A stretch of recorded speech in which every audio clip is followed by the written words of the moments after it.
Champions ট্রফির আগে দক্ষিণ আফ্রিকা এবং কেকেআর উভয় দলকেই বড়সড় ধাক্কা দিয়েছে তারকা পেসার অ্যান্ড্রিক নোকিয়ার চোট। পিঠে চোট যন্ত্রণা থাকায় আসন্ন আইসিসি টুর্নামেন্ট থেকে বাদ পড়েছে তিনি। আর এই ঘটনা কিন্তু ভয় ধরিয়েছে কলকাতা নাইট রাইডার্স শিবিরেও। চ্যাম্পিয়ন্স ট্রফি টুর্নামেন্ট শেষ হলেই আগামী 21শে মার্চ থেকে শুরু হবে আমাদের সেই বহু প্রতীক্ষিত আইপিএল। আর এই মরশুমের ম্যাচগুলিকে পাখির চোখ করে দলের শক্তি বৃদ্ধি করতে চেয়েছিল কলকাতা নাইট রাইডার্স।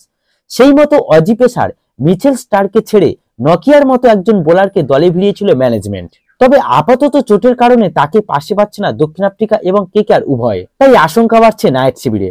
মনে করা হচ্ছে আসন্ন ইন্ডিয়ান প্রিমিয়ার লিগ মরশুমের আগে নোকিয়া যদি মাঠে ফিরতে না পারেন, সেক্ষেত্রে কেকেআর এক প্রকার বাধ্য হয়ে নিলামে যে 5 জন প্লেয়ার অবিকৃত রয়েছে তাদের মধ্যেই কাউকে তারা দলে নেবে। তো সেই 5 জন প্লেয়ার কারা হতে চলেছে সেই নিয়ে আলোচনা করার আগে তোমরা যদি কেকেআর কে মন থেকে ভালোবেসে থাকো তাহলে অবশ্যই কমেন্টে আমি কেকেআর বলে লিখে দিন। আর যদি আমার চ্যানেলে নতুন হয়ে থাকেন তাহলে এরকম ডেইলি আপডেট পেতে অবশ্যই চ্যানেলটিকে সাবস্ক্রাইব করে রাখো। তো আমরা যদি এবার সেই 5 জন অবিকৃত প্লেয়ার কারা হতে চলেছে তো সেই নিয়ে যদি কথা বলি, তো প্রথম জন হচ্ছেন মুস্তাফিজুর রহমান। তো আগের মরশুমে চেন্নাই খেলেছে এবং ভালোই খেলেছিল।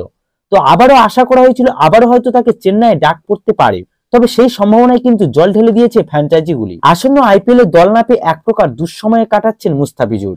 মনে করা হচ্ছে নির্ধারিত সময়ের আগে চোট কাটিয়ে নকিয়া যদি দলে ফিরতে না পারে, সেক্ষেত্রে তার পরিবর্তে নাইট শিবিরে জায়গা হতে পারে বাংলাদেশের মুস্তাফিজুরের। এবার দ্বিতীয় যে প্লেয়ারটি হলো সেটা হচ্ছে উইলিয়াম ও রোক। নিউজিল্যান্ডের তরুণ এই প্রতিভা বল হাতে আন্তর্জাতিক ক্রিকেটে নিজেকে মেলে ধরেছেন। বলা ভালো, গত বছর ভারত ও নিউজিল্যান্ড সিরিজে ভারতকে যে 3-0 হারিয়েছিল তার মূল কারিগর ছিল কিন্তু এই বোলারটি।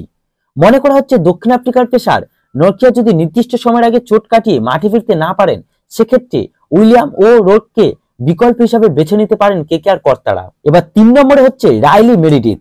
আইপিএল ইতিহাসে পাঞ্জাব কিংস থেকে শুরু করে মুম্বাই ইন্ডিয়ান্সের মতো শক্তিশালী দলে খেলার অভিজ্ঞতা রয়েছে অস্ট্রেলিয়ান পেসার রাইলি মেরিডিথের।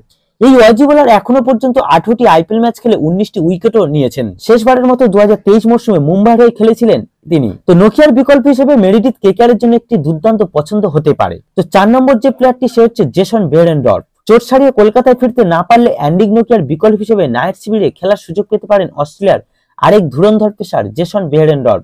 2023 মরশুমে শেষবারের মতো মুম্বাইয়ের হয়ে খেলেছিলেন বেরেনডর্ফ। তার পরিসংখ্যান বলছে এখনো পর্যন্ত 12টি সে ম্যাচ খেলেছে আইপিএল এবং 14টি উইকেট তুলেছেন তিনি। তো কেকেআর এর নকিয়ার পরিবর্তে তিনিও আসতে পারেন। তো লাস্ট যে প্লেয়ারটিকে নিয়ে কথা বলবো সে হলো ইংল্যান্ডের গ্যাস অ্যাটকিনসন। 2024 আইপিএল মরশুম শুরুর আগে মেগা নিলাম থেকে ইংল্যান্ডের তরুণ পেসার গ্যাস অ্যাটকিনসনকে খুব কম দামে কিনে নিয়েছিল কলকাতা। তবে জাতীয় দলের চাপ এবং বেশ কিছু ব্যক্তিগত কারণ দেখিয়ে কলকাতা নাইট রাইডার্স থেকে সেই সময় তিনি সরে গিয়েছিলেন। সেই ঘটনার 1 বছর পর ফের তাকে দলে ফেরাতে পারে কলকাতা।